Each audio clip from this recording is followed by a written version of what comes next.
Soma's baking and cooking থেকে সোমা বলছি। আজ আপনাদের সাথে শেয়ার করছি অত্যন্ত সিম্পল একটা রেসিপি, মুসুরির ডাল পেঁপে দিয়ে। তবে গতানুগতিক যে ফোড়ন আমরা সাধারণত দিয়ে থাকি তার থেকে একটুখানি অন্যরকম, আর মিষ্টি আলুর বড়া পোস্ত দিয়ে। তাহলে চলুন দেখে নি কি করে বানাবো। একটা কড়াইতে জল বসিয়েছি, জলটা গরম হয়ে এসছে। এখানে একটা পেঁপে হাফটা কেটে নিয়েছি, এরকম ডুমো ডুমো করে পেঁপেটা দিয়ে দিলাম। পেঁপেটাকে একটুখানি বয়েল করে নেব। পেঁপের মধ্যে একটা গন্ধ থাকে, সেটা বয়েল করে ফেলে দিলে পরে সেটা খেতে ভালো লাগে আর কি। ঢেকে দিচ্ছি একটু। এখানে আমার হাতের মুঠে 2 মুঠ মসুরির ডাল ভালো করে ধুয়ে ঘন্টাখানেক মতো ভিজিয়ে রেখেছিলাম। ডাল সবসময় সেদ্ধ করার আগে একটু ভিজিয়ে রাখলে পরে ডাল সেদ্ধটা ভালো হয়। পেঁপেটা এই মিনিট 10 মতো একটু সেদ্ধ করে নিলাম। ঢাকাটা খুলে নিচ্ছি, পেঁপেটাকে তুলে নিচ্ছি একটা বাটিতে। একটা সসপ্যানে জল ফুটছে, ডালটা দিয়ে দিচ্ছি। ডাল সব সময় আমি মুগ মুসুরির ডাল কিন্তু এইভাবে সসপ্যানে সেদ্ধ করে নিই, কারণ প্রেসার কুকারে দিলে হবে কি, একটু যদি বেশি সিটি পড়ে যায় তাহলে কিন্তু ডাল লোদ লোদ হয়ে যায় এবং ভালো লাগে না খেতে। সেই জন্য এইভাবে সেদ্ধ করে নেওয়াটা অনেক বেটার, এবং এইভাবে সেদ্ধ করতে কিন্তু সময়ও কিন্তু বেশি লাগে না। ডালটা একটু ফুটে ওঠা অবধি অপেক্ষা করব। ডালটা ফুটে ওঠার পর ডালের ওপরে এই ফেনাটাকে তুলে নিচ্ছি। 1 চামচ নুন দিয়ে দিলাম। ডালটা এবার সেদ্ধ হওয়া অবধি অপেক্ষা করব।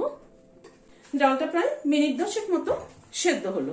ডালটা কিন্তু দেখুন একদম পুরো ভালো মতো সেদ্ধ হয়ে গেছে। এবার গ্যাসের ফ্লেমটাকে বন্ধ করে দিচ্ছি, দিয়ে ডালটাকে একটু ঘুটে নিচ্ছি।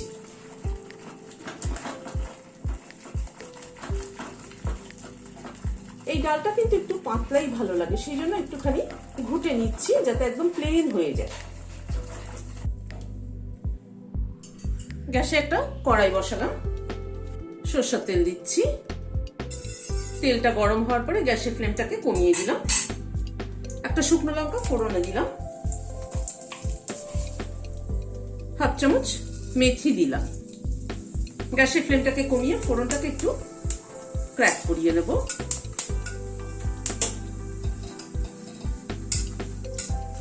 ফোড়নটাকে ক্র্যাক করিয়ে নেওয়ার পরে এখানে একটা পেঁয়াজ কুচিয়ে নিয়েছি, সেটা দিয়ে দিলাম। পেঁয়াজটাকে দিয়ে একটুখানি ভেজে নিচ্ছি। মেথি আর পেঁয়াজ ফোড়নের ডাল কিন্তু খেতে দারুণ লাগে, করে দেখবেন। আমরা তো নর্মালি কালো জিরে এবং পেঁয়াজ দিয়ে করি, সেই ফোড়নটাকে একটু চেঞ্জ করি, মেথি দিয়ে করে দেখবেন, খেতে কিন্তু দারুণ লাগে।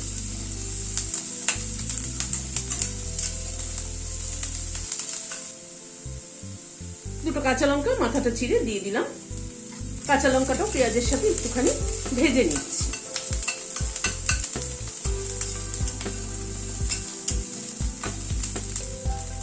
পেঁয়াজটা একটু মিনিট খানেক মতো একটু ভেজে নিলাম, হালকা করে ভাজলাম। এবার পেঁপেটাকে দিয়ে দিচ্ছি। পেঁপেটা একটুখানি সাঁতলে নিচ্ছি।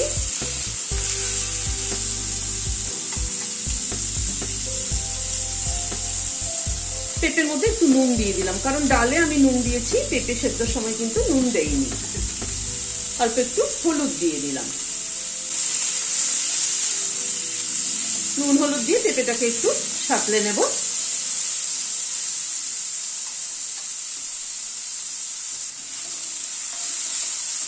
মিনিট 2 মতো পেঁপেটাকে একটু সাঁতলে নিলাম।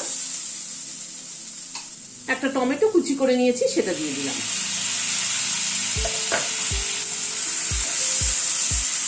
টমেটোটাকে দিয়ে একটু নাড়াচাড়া করে নিচ্ছি।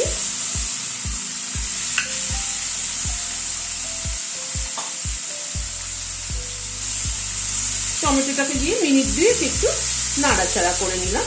টমেটোটা একটু সফট হয়ে এসছে। এবার ডালটাকে দিয়ে দিলাম।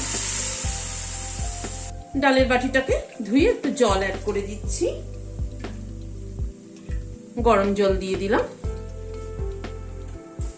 এবার ডালটা একটু ফুটে উঠুক। 2-3 মিনিট ডালটা ফুটলো। হাফ চামচ চিনি দিলাম, লেবুর রস দিচ্ছি। আমি এখানে একটা পাতিলেবুর অর্ধেকটা নিয়েছি।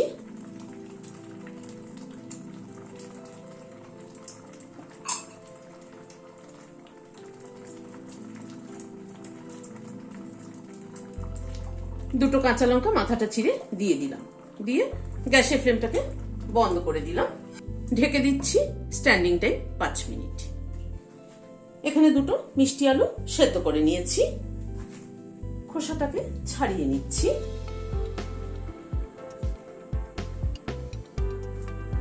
মিষ্টি আলুটার খোসাটা ছাড়িয়ে নিলাম, নিয়ে একটু চটকে নিচ্ছি, এটাকে হাত দিয়ে স্ম্যাশ করে নিচ্ছি।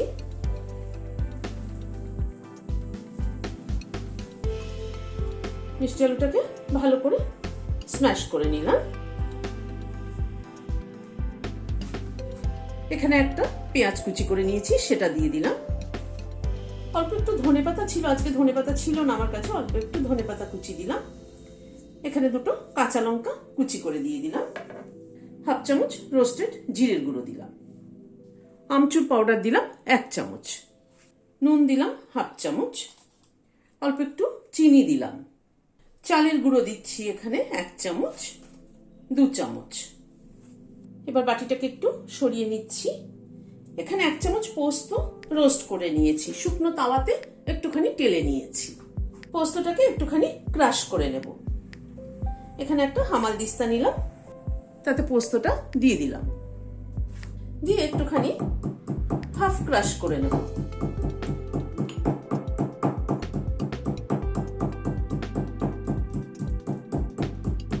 পোস্তটাকে ক্রাশ করে নিলাম। এবার পোস্তটাকে ঢেলে দিচ্ছি। সবকিছু দিয়ে মেখে নিচ্ছি আলুটাকে।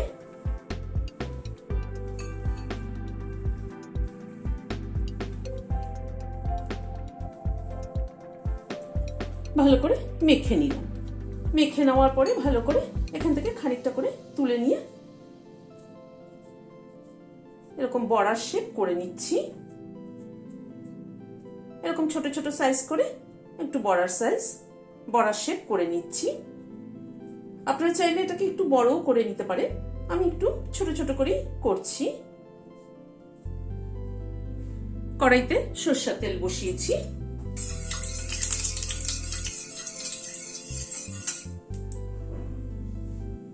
তেলটা গরম হওয়ার পরে বড়াগুলোকে দিয়ে দিচ্ছি। গ্যাসের ফ্লেমটাকে মিডিয়ামে রেখে বড়াগুলোকে ভেজে নেব, তা না হয়তো হাই করে দিলে ওপর থেকে পুড়ে যাবে, ভেতরে কিন্তু ভাজা হবে না।